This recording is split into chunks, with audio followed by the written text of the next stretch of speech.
आज है exercise number 1.3, प्रश्नावली नंबर 1.3 एक्सरसाइज 1.3। इसका पहला क्वेश्चन देखते हैं, जो पहला सवाल है वो देखते हैं। पहला सवाल ये कह रहा है कि निम्नलिखित भिन्नों को दशमलव रूप में लिखिए और बताइए कि प्रत्येक का दशमलव प्रसार किस प्रकार का है। हमें क्या करना है कि एक तो दशमलव रूप में लिखना है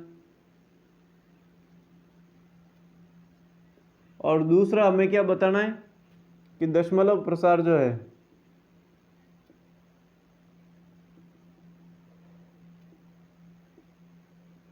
किस रूप का है, यानी कि दशमलव प्रसार का रूप और दशमलव रूप दो लिखने हमें। पहला तो दशमलव रूप में लिखना है और दूसरा हमें जो है दशमलव प्रसार का रूप बताना है कि किस प्रकार का दशमलव प्रसार है। उसके लिए हम सबसे पहले पहला क्वेश्चन देखेंगे। इसमें फर्स्ट क्वेश्चन देखेंगे इसको दशमलव रूप में लिखने के लिए। पहला सवाल है 36/100। पहला क्वेश्चन है 36/100। 36/100 को दशमलव रूप में लिखने के लिए हम क्या करते हैं कि सीधा इसमें भाग देंगे। तो सीधा अब इसका सॉल्यूशन जो है वो सॉल्यूशन में क्या लिखेंगे, इसको 36 में 100 का भाग देने पर, तो भाग देंगे तो ये आएगा 0.36। क्या आएगा 0.36, यानी भाग इसमें पूरा पूरा चला गया है, इसलिए हम इसको हिंदी वाले लिखेंगे इसमें ये शांत दशमलव है।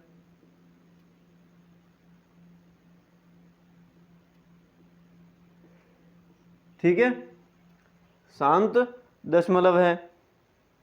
और इंग्लिश मीडियम वाले इसमें लिखेंगे ये टर्मिनेट हो गया, भाग कंप्लीट चला गया, पूरा पूरा चला गया, तो इंग्लिश मीडियम वाले लिखेंगे इसमें टर्मिनेटिंग।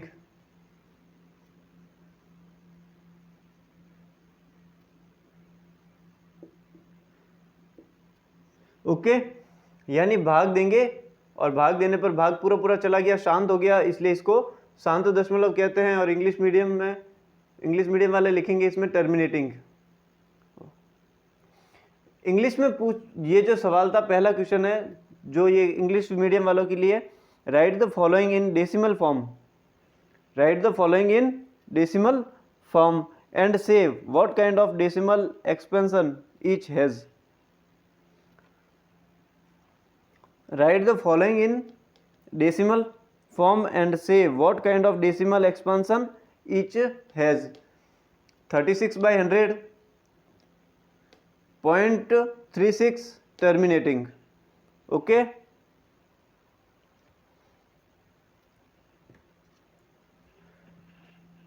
अब इसको इरेज कर देते हैं, हटा देते हैं।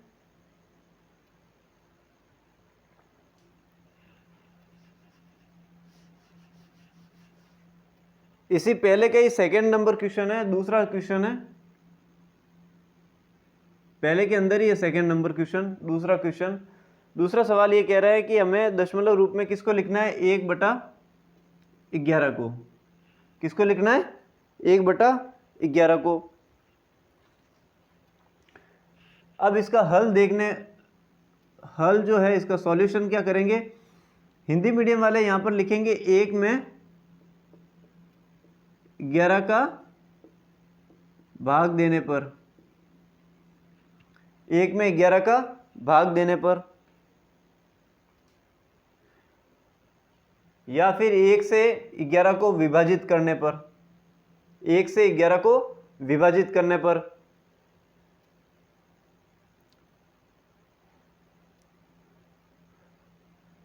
और इंग्लिश मीडियम वाले लिखेंगे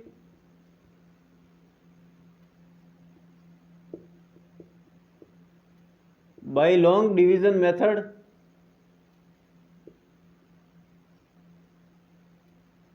वी हैव, इंग्लिश मीडियम वाले लिखेंगे by long division method we have. अब हम इसको क्या करेंगे, 1 में 11 का भाग देंगे। ठीक है, इसके बाद में अब हम नेक्स्ट आगे करेंगे, इसको हटा देता हूं मैं।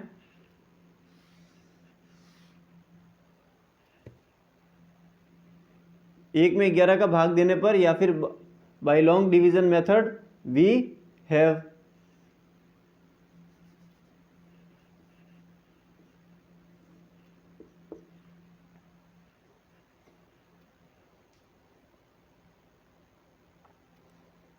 ओके, तो अब हम देंगे 1 में 11 का भाग। 1 में 11 का भाग देने पर क्या होगा कि सबसे पहले तो लगेगा पॉइंट। 1 में 11 का भाग दे रहे हैं हम, यहाँ पे डिवाइड कर रहे हैं। सबसे पहले लगेगा पॉइंट और लग गया 0, फिर भी भाग नहीं जा रहा है तो हम 0 लगाएंगे और इसको 100 बनाएंगे। अब भाग चला जाएगा, सॉरी हाँ, अब भाग चला जाएगा और कितनी बार जाएगा, 9 बार, 99। वापस क्या बचा, 1। ठीक है, भाग नहीं जा रहा है तो 1 0 लगा सकते हैं, फिर भी नहीं जा रहा है तो 1 0 यहाँ लगाने के बाद यहाँ लगाएंगे तो 100। वापस इसमें 11 का भाग देंगे तो ये जाएगा 9 बार, 99। वापस बच गया 1, यानी ये 1 जो है ये बार बार हमें मिल रहा है और हमारे को बार बार 0 9 0 9 0 9 मिलता रहेगा, यानी कि रिमेनिंग में तो हमें 1 बार बार मिलता रहेगा शेषफल में, एज इट इज़। इसी तरीके से जो भागफल होगा, क्वोशंट होगा, उसमें भी 0 9 0 9 0 9 मिलता रहेगा।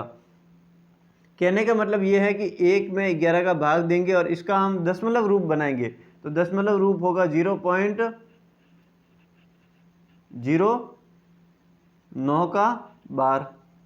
ओके, 0 9 0 9 0 9 0 9 0 9 वाला खंड है वो बार बार रिपीट हो रहा है, तो इसका जो है सही आंसर होगा 1/11 का होगा 0.09 का बार।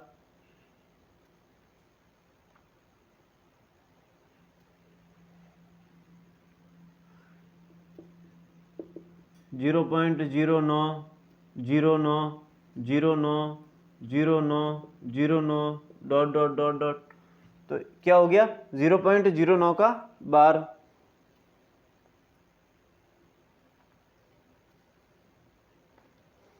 अब देखिए आप यहाँ पर भाग पूरा पूरा नहीं जा रहा है, पूरा पूरा नहीं जा रहा है, यानी कि ये है अशांत या फिर अनवसानी। और दूसरी चीज है, एक निश्चित खंड जो है हमें बार बार मिल रहा है, यानी कि यहाँ पे हो रही है आवर्ती या पुनरावर्ती। ओके, तो इसका सही आंसर होगा अनवसानी आवर्ती दशमलव, अनवसानी आवर्ती दशमलव प्रसार। दशमलव रूप हमने निकाल दिया 0.09 का बार और दशमलव प्रसार का रूप है अनवसानी आवर्ती दशमलव प्रसार। ओके, इंग्लिश मीडियम वाले लिखेंगे अनवसानी आवर्ती को लिखेंगे non terminating and recurring, non terminating and recurring, या फिर लिख सकते हैं नॉन टर्मिनेटिंग एंड रिपीटिंग।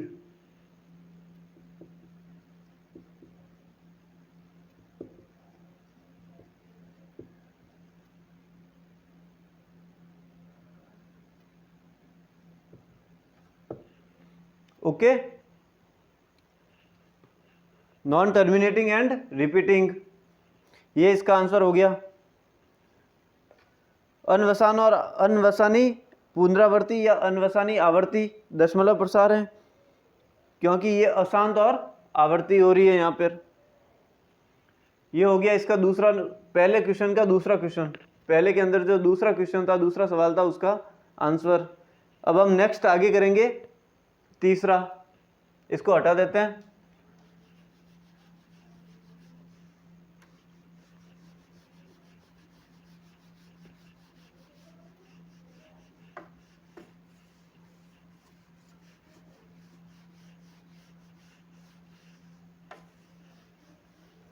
अब हम नेक्स्ट आगे करेंगे, पहले क्वेश्चन का ही तीसरा है, उसके अंदर अलग अलग क्वेश्चन जो है पार्टीशन में बटे हुए हैं। पहले क्वेश्चन में जो है, पहले सवाल में जो है 6 सवाल है, जिसमें हम कर रहे हैं तीसरा। तीसरा है 4 सहित 1/8। जो 4 सहित 1/8 है, इसको लिख सकते हैं 4 + 1/8, यानी कि 32 + 1/8, यानी कि 33/8। 832 और 1 33/8, ये लिख सकते हैं। अब हिंदी मीडियम वाले लिखेंगे 33 में 8 का भाग देने पर,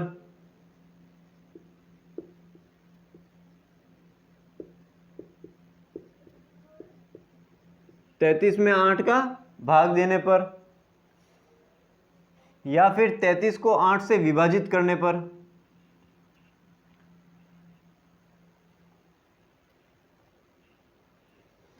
इंग्लिश मीडियम वाले लिखेंगे by long division method. By long division method we have, देखिए अब हम 33 में 8 का भाग देंगे, 33 को 8 से विभाजित करेंगे। कितनी बार गया? 8 चौक 32, पीछे बचा 1, शेषफल रिमेनिंग बचा 1, और हमारे पास क्वेश्चन जो भागफल है वो आया 4। अब यहाँ पर भाग पूरा पूरा नहीं जा रहा है, तो हम क्या करेंगे? पॉइंट लगाएंगे, तो यहाँ हो गया 0, तो 8 एकम 8, एक बार ही जाएगा, पीछे बचा 2, भाग नहीं जा रहा है तो 1 0 लगा सकते हैं। 8 दूना 16, रिमेनिंग जो शेषफल बचा है वो 4। अब भाग पूरा पूरा नहीं जा रहा है तो 1 0 लगा सकते हैं। 8 पंजे 40, यानी कि भाग कंप्लीट चला गया। अब भाग कंप्लीट चला गया है, हमारे पास एक निश्चित जो है भागफल मिल गया हमें। ना तो ये लगातार चल रहा है ना लगातार नहीं चल रहा है, यानी कि ये हो गया शांत। ठीक है, और दशमलव प्रसार का रूप है तो शांत दशमलव है, शांत दशमलव।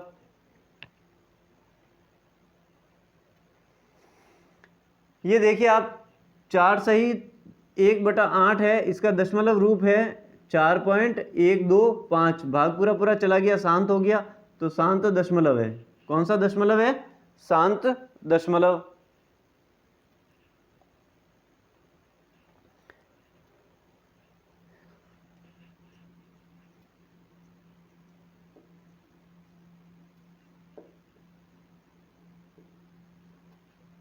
टर्मिनेटिंग डेसिमल शांत दशमलव है।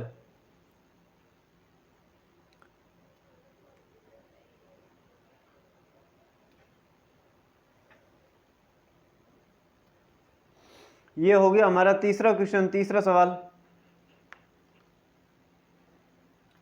इंग्लिश मीडियम वालों को यहाँ पे लिखना है by long division method we have, और यहाँ लिखना है टर्मिनेटिंग डेसिमल। ठीक है, ये काइंड ऑफ डेसिमल एक्सपेंशन है और ये डेसिमल फॉर्म है। ये डेसिमल फॉर्म है, ये काइंड ऑफ डेसिमल एक्सपेंशन है। अब इसको हटा देते हैं, इरेज कर देते हैं।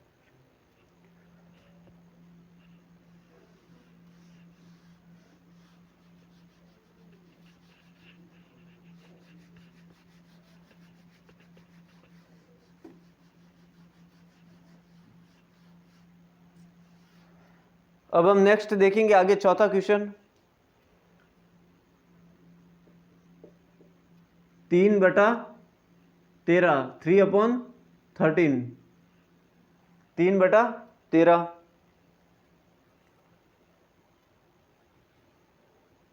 हिंदी मीडियम वाले लिखेंगे 3 में 13 का भाग देने पर।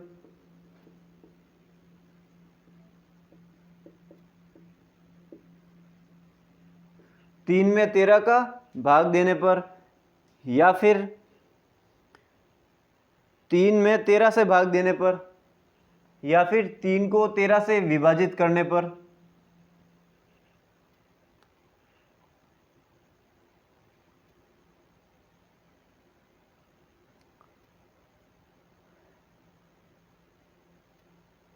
इंग्लिश मीडियम वाले लिखेंगे by long division method we have.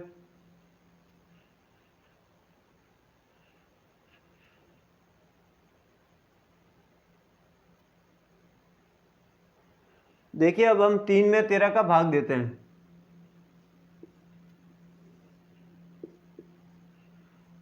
Okay,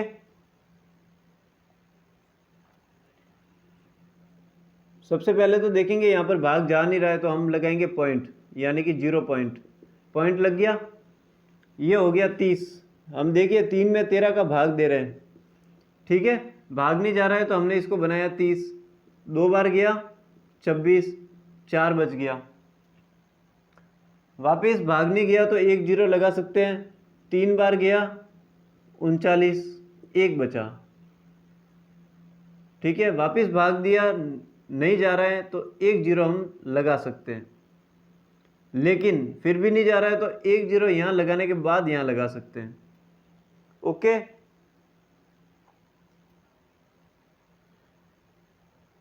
फिर गया 7 बार, 13 सते 91, 9 बच गया, भाग नहीं जा रहा है, 1 0 लगा सकते हैं। 13 चंग 78 78,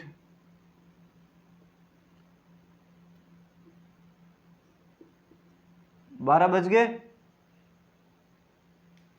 फिर 12 बच गए तो अब भाग वापस नहीं जा रहा है, भाग नहीं जा रहा है तो 1 0 ले सकते हैं हम यहां से, तो 9 बार जाएगा। कितनी बार जाएगा? 9 बार। 13 नम 117, 3 बच गया, 3 बचा, 3 बचा, यानी हम 3 में ही तो 13 का भाग दे रहे हैं, वापस 3 आ गया, यानी कि ये तो रिपीट होगा एज इट इज, ऐसा कैसा, ये स्टेप यहाँ आगे चलेगा, वापस 3 में 13 का भाग देना है। ठीक है, तो यानी कि ये एक निश्चित खंड मिला है हमें क्वोशंट या भागफल में, एक निश्चित खंड मिला है। रिमेनिंग जो शेषफल है वो एज इट इज वैसा ही है जो शुरुआत में था, हमें 3 में ही भाग देना है। यानी कि जैसे कि देख लीजिए आप, 1 0 लगाया,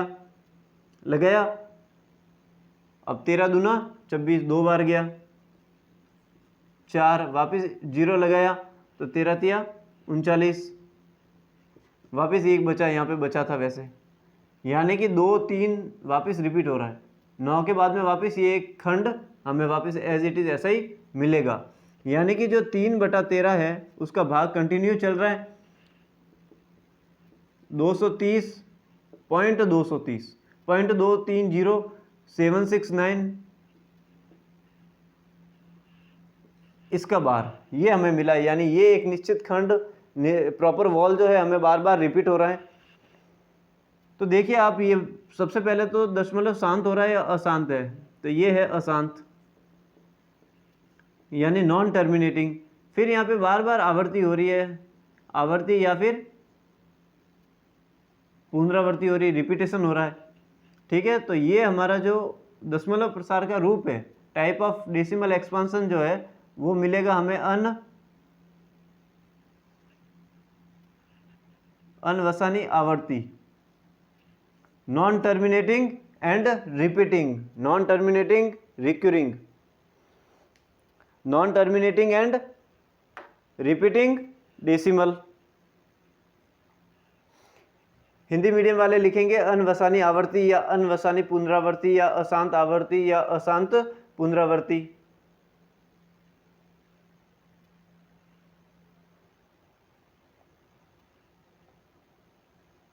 अनवसानी पुनरावर्ती या अशांत आवर्ती या अशांत पुनरावर्ती, अनवसानी आवर्ती, अनवसानी पुनरावर्ती, कुछ भी लिख सकते हैं। इंग्लिश मीडियम वाले non terminating and recurring, non terminating recurring या फिर non terminating and repeating decimal. ये हो गया हमारा 4th नंबर क्वेश्चन, पहले का चौथा हो गया। अब इसको इरेज कर देते हैं, हटा देते हैं।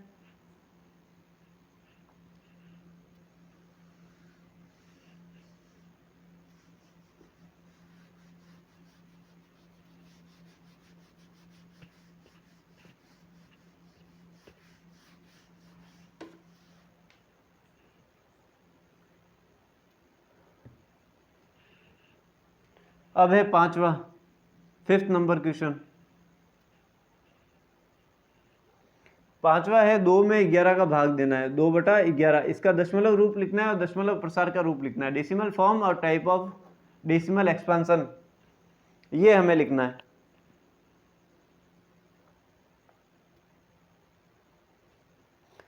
हिंदी मीडियम वाले लिखेंगे 2 में 11 से भाग देने पर, या फिर 2 में 11 का भाग देने पर। इंग्लिश मीडियम वाले लिखेंगे by long division method we have.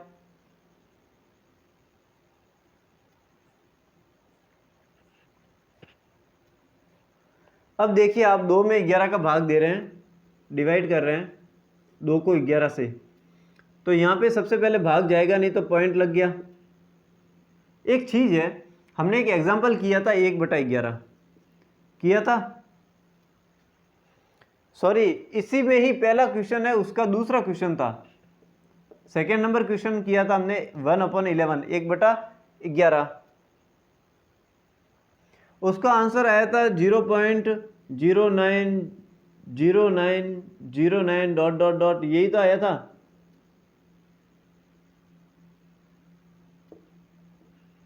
हमारे पास ये आंसर आया था दूसरे क्वेश्चन का। हमारे ये जो पांचवा क्वेश्चन है, पांचवा सवाल है, इसमें लिखा हुआ 2/11, यानी 1/11 का हमें 2 से गुणा ही तो करना है, तभी तो 2/11 हो गया। यानी कि जो है 0.090909 है, इसको 2 से गुणा करना है, यानी कि 0.18181818, यही तो आंसर आएगा। चलिए देख लेते हैं। यहाँ पर सबसे पहले भाग नहीं जा रहा है तो हम 0 लगाएंगे और इधर पॉइंट लगाएंगे। 20 हो गया, 11 एकम 11, 9 बज गया। भाग नहीं जा रहा है, एक 0 लगा सकते हैं। 11 8 88, वापिस 2 ही तो बचा है, 2/11, 2 में 11 का भाग ही तो दे रहे हैं, वापिस 2 बचा है, यानी कि वापिस 18 आएगा, वापिस 18 आएगा, एज इट इज। रिमेनिंग जो है वापिस रिपीट हो रहा है, तो क्वेश्चन जो भागफल है वो भी रिपीट होगा। कहने का मतलब ये है कि 2/11 जो है इसको हम किस रूप में लिख सकते हैं, 0.18 का बार लिख सकते हैं। ये भी कंटिन्यू चलेगा, ये भी कंटिन्यू चलेगा, तो इसको लिख सकते हैं 0.18 का बार।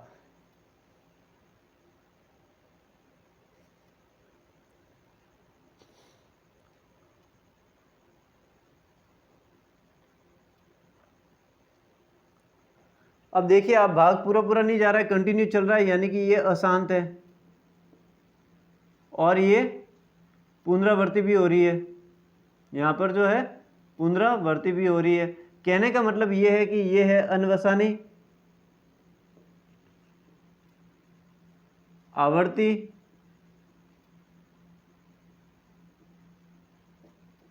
दशमलव प्रसार, इंग्लिश में non terminating and repeating decimal expansion, या फिर non terminating recurring.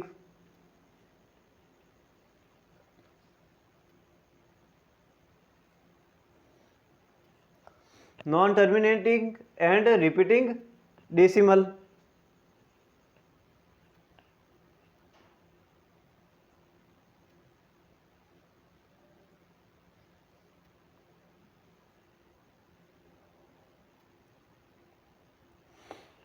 Hindi medium वाले अनवसानी आवर्ती या फिर अनवसानी पुनरावर्ती। ओके, अब इसको हटा देते हैं, इसको इरेज कर देते हैं।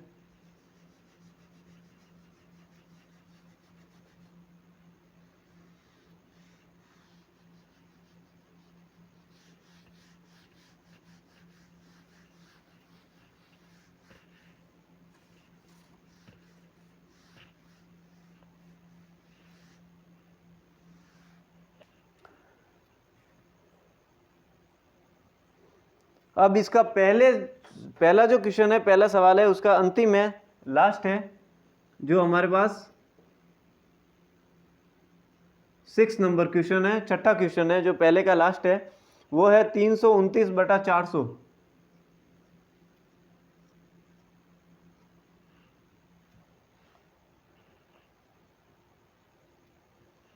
329/400। अब देखिए, आप हिंदी मीडियम वाले लिखेंगे 329 में 400 का भाग देने पर, या फिर 329 को 400 से विभाजित करने पर, या 329 में 400 से भाग देने पर। और इंग्लिश मीडियम वाले लिखेंगे by long division method we have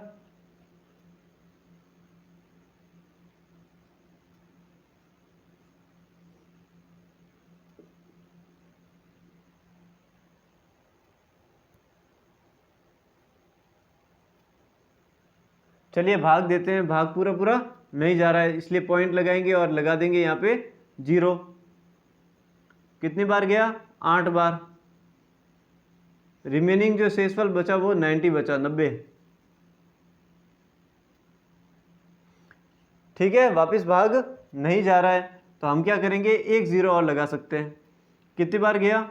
2 बार। अब रिमेनिंग 100 बचा, शेषफल 100 बचा, वापस भाग नहीं जा रहा है, एक 0 लगा सकते हैं। 2 बार गया, रिमेनिंग शेषफल 200 बचा, वापस भाग नहीं जा रहा है, एक 0 लगा सकते हैं। 5 बार गया, 2000। कंप्लीट, भाग पूरा पूरा जा रहा है, यानी कि 329 में 400 का भाग देंगे तो भाग पूरा पूरा जाएगा 0.8225। पूरा पूरा गया यानी कि शांत हो गया भाग। ठीक है, तो शांत दशमलव, इंग्लिश में कहेंगे इसको टर्मिनेटिंग डेसिमल। Terminating decimal.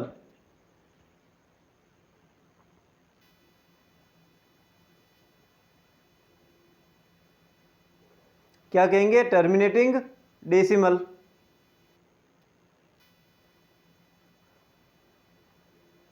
चलिए, ये हो गया कंप्लीट, पहला सवाल जो है पूरा हो गया। इस पूरे को हटा देते हैं।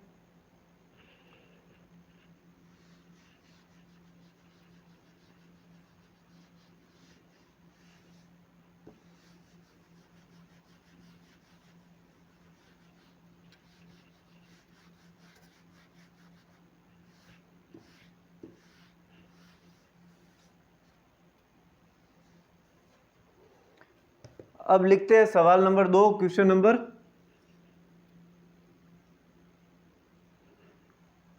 2। सवाल नंबर 2। सवाल नंबर 2 ये कह रहा है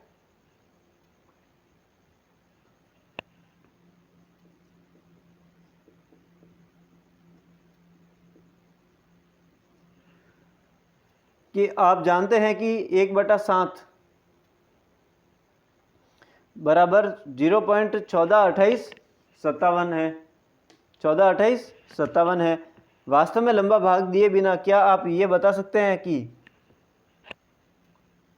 2/7, 3/7, 4/7, 5/7 और 6/7 के दशमलव प्रसार क्या हैं? यदि हाँ तो कैसे? लेकिन इसमें एक संकेत दे रखा है कि 1/7 का मान ज्ञात करते समय शेषफल का अध्ययन सावधानी से कीजिए। जो रिमेनिंग बचेगा शेषफल होगा उसका जो अध्ययन है, उसकी जो स्टडी है वो सावधानी से करनी है। इंग्लिश मीडियम वाले देखेंगे, you know that 1/7 is equal to 0.142857 का बार। Can you predict what the decimal expansion of 2/7, 3/7, 4/7, 5/7 and 6/7 are without actually doing the long division method? If so, how? अब इसमें एक हिंट भी दे रखा है, study the reminders while finding the value of 1/7 carefully. Okay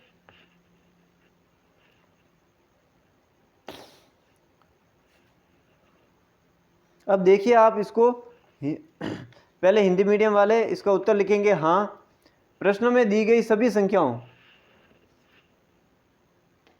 जैसे क्रमशः 1/7, 2/7, 3/7, 4/7, 5/7 और 6/7 का दशमलव प्रसार जो है वो दशमलव प्रसार आवर्ती दशमलव है।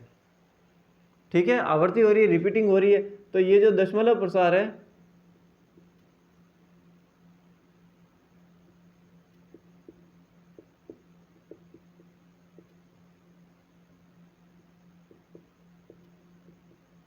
आवर्ती दशमलव है, जो कि 1, 4, 2, 8, 5, 7 का सामूहिक रूप से एक खंड के रूप में आवर्ती हो रही है। जैसे कि हम इसी 1/7 का देख लेते हैं, 1 में 7 का भाग दे देते हैं। इसी को ही हम देख लेते हैं कैसे होगा। तो भाग नहीं गया, पॉइंट लगा, 10 हो गया। 1/7 ही तो कर रहे हैं हम, 1/7 ही कर रहे हैं। ठीक है, तो कितनी बार गया, एक बार गया, 7 एकम 7, पीछे बचा 3, 0 लगाया, 7 चौक 28, 2 बचा, 0 लगाया, 7 दूना 14, 6 बचा, 0 लगाया, 8 बार 56, 4 बचा, 0 लगाया, 5 बार गया 35, 5 50, 7 साथी 49, वापिस क्या बचा, 1। यानी ये जो 1 था वापिस 1 बचा। यहाँ तक भाग किया, रिमेनिंग बचता गया और हम क्वोशंट जो है भागफल भी लिखते गए। लेकिन अब जो रिमेनिंग बचा है, शेषफल बचा है, वो एज इट इज़ शुरुआत का वाला एक ही एज इट इज़ उसी तरीके से बचा है। यानी कि अब हमारा ये का ये वापस रिपीट होगा। इसको हम सॉल्व करेंगे आगे। तो 14, 28, 57, 14, 28, 57, 14, 28, 57, 14, 28, 57, यानी 1/7 को क्या लिख सकते हैं, ये लिख सकते हैं 0.142857 का बार लिख सकते हैं।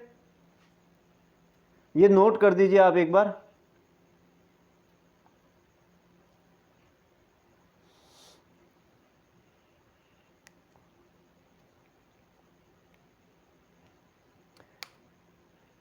इंग्लिश मीडियम वाले लिखेंगे yes the decimal expansion of 2/7, 3/7, 4/7, 5/7 and 6/7 can be predicted as all of the above will have repeating decimals which are permutations of 1, 4, 2, 8, 5, 7. For example here, ये लिखेंगे इंग्लिश मीडियम वाले। फिर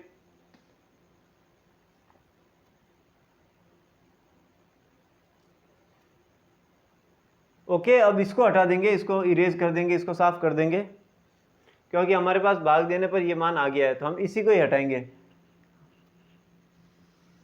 ठीक है, ये हो गया। फिर उसके बाद में हम इसको सॉल्व करेंगे। ये तो हमें दे ही रखा था, अब हम इसको सॉल्व करेंगे।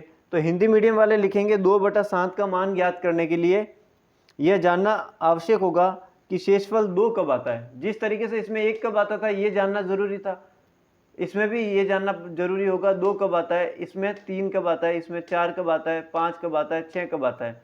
जो जो भाग देते जाएंगे वापस ये चीज़ें, ऊपर वाली चीज़ें जो है कब तक आती रहेगी। ठीक है, जैसे कि इसमें है शेषफल 2 कब आता है, यह देखने के बाद में उससे संबंधित भागफल जो कि इस प्रश्न में है, तब वहाँ से आरंभ होने वाला नया भागफल लिखना होगा। फिर यहाँ से आरंभ होने वाला जो नया भागफल लिखेंगे एज इट इज़ वही चीज़ होगी, एक निश्चित खंड दोबारा प्राप्त होगा। ओके, और इंग्लिश मीडियम वाले लिखेंगे to find 2/7 locate when the remainder becomes 2 and respective quotient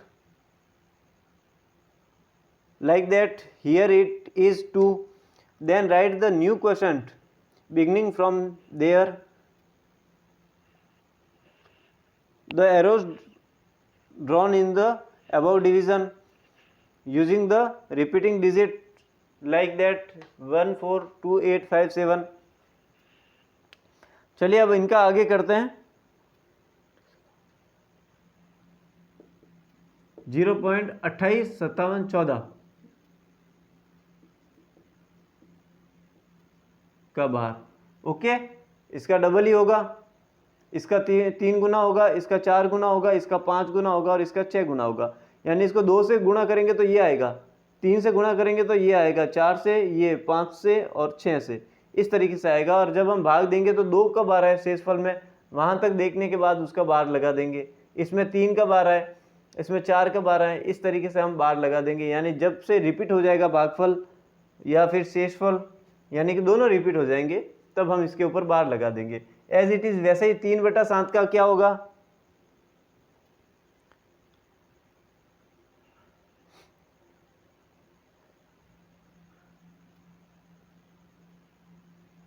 बयालीस, 85 और 71, ये वाला हो जाएगा। ओके, 1/7 का 3 गुना हो जाएगा। इसी तरीके से 4/7 का हो जाएगा 57, 14, 28।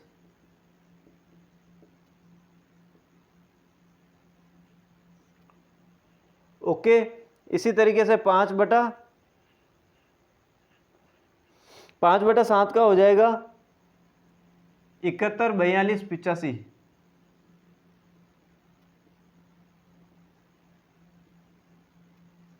71, 42, 85। और इसी तरीके से 6/7 का हो जाएगा 85 से शुरू कर दें, 0.85, 71, 42, 0.85, 71, 42 इसका बार हो जाएगा। और आपको इंग्लिश मीडियम वालों को बीच बीच में लिखते रहना है सिमिलरली, सिमिलरली, सिमिलरली, ओके। और लास्ट में यहाँ पे लिख देना है एंड, यानी और।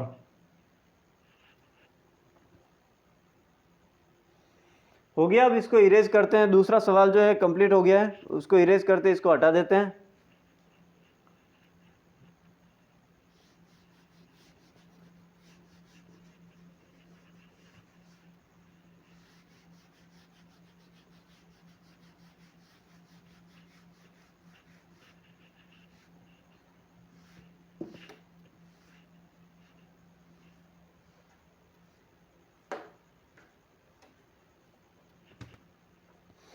अब करते हैं तीसरा सवाल, क्वेश्चन नंबर 3। तीसरा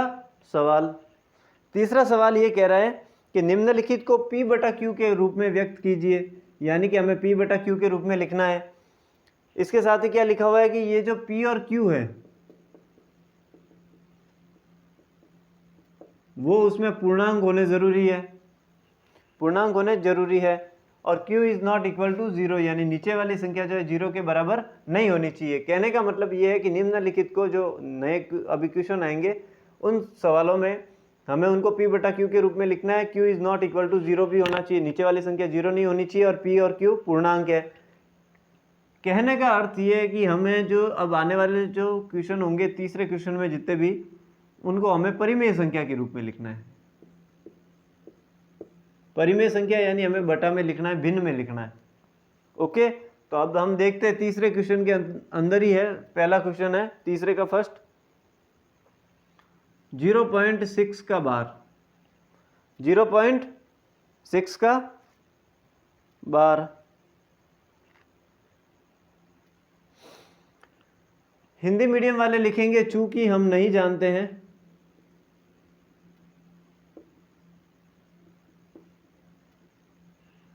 चूंकि हम नहीं जानते हैं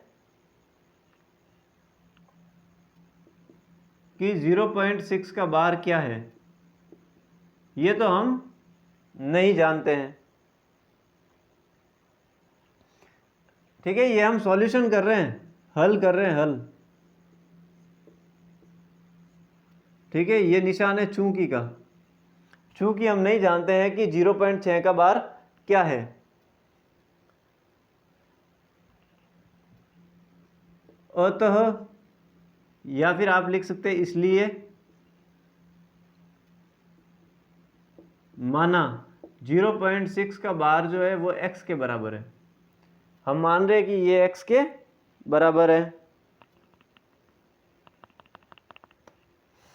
कहने का अर्थ ये है कि हमने क्या माना है कि x जो है वो 0.6666 ... ये है, और ये है समीकरण नंबर 1।